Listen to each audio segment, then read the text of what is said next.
নমস্কার বন্ধুরা, আজকে আপনাদের জন্য নিয়ে চলে এসেছি পেঁপের চাটনি। শরীর ঠান্ডা করা গরমের দিনে এই চাটনি দারুণ লাগে খেতে। আসুন দেখে নিই কীভাবে রান্নাটা করব।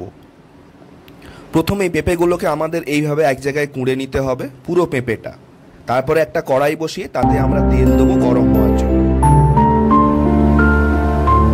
তেল গরম হলে তাতে আমরা দিয়ে দেবো এলাচ, দারচিনি, কিছুটা মৌরি, এরপরে আমরা দিয়ে দেবো ফোড়ন, কয়েকটা শুকনো লঙ্কা,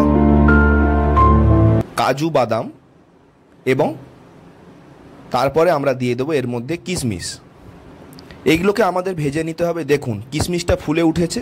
এই পর্যায়ে আমরা দিয়ে দেবো পেঁপেগুলো। তারপরে আমাদেরকে এই রান্নাটি কিছুটা ধৈর্য ধরে রাঁধতে হবে। আস্তে আস্তে নাড়িয়ে নাড়িয়ে রান্নাটা আমরা সম্পন্ন করব।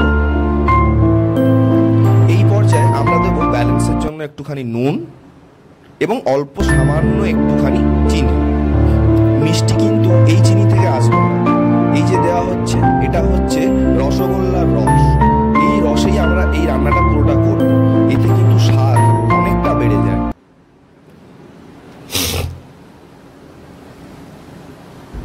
এরপরে আমরা দিয়ে দেবো অল্প একটুখানি ঘি।